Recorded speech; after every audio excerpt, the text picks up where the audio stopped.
Қазақстан жер бетінің 2%-ын, Азия құрлығының 6,1%-ын алып жатқан кең байтақ ел. Бүгінде елімізде Ұлы Жібек жолы қайта жанданып, күре жолдардың бойына қан жүгірді.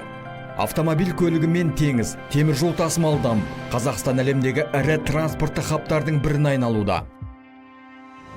Елімізде жыл басынан бері темір жол көлігімен 196,6 миллион тонна жүк тасымалданды. Аталмыш көрсеткіш өткен жылмен салыстырғанда 2,3%-ға артық. Биылғы жылдың жарты жылдығында транзиттік тасымалдардың жалпы көлемі 8,4 миллион тоннаны құрады. Бұл былтырғы көрсеткіштен 25%-ға жоғары.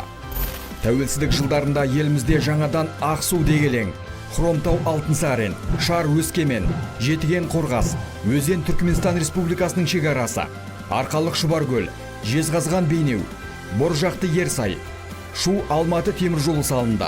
2020-2025 жылдарға арналған Нұрлы жол бағдарламасы аясында Достық Ақтоғай Мойынты темір жолы қайта жаңғыртылады.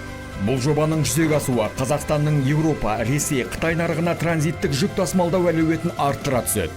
Күн санап елімізде темір жолдың қарқынды дамуы осы салада тер төгіп жүрген жандардың еңбек екені сөзсіз. Ағымдағы жылдың 6 айында еліміздің теңіз порттарында 3 миллион тонна жүк тиелді. Ақтау теңіз порты арқылы өтетін контейнерлер ағынының көлемі 7 есе өсті.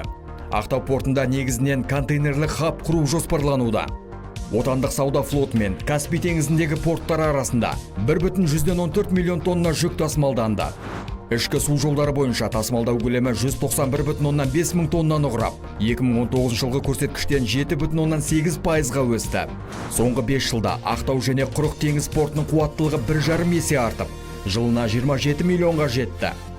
Бұл көрсеткішке теңіз және ішкі су көлік саласындағы мамандардың тынымсыз еңбегінің арқасында жетіп отырмыз.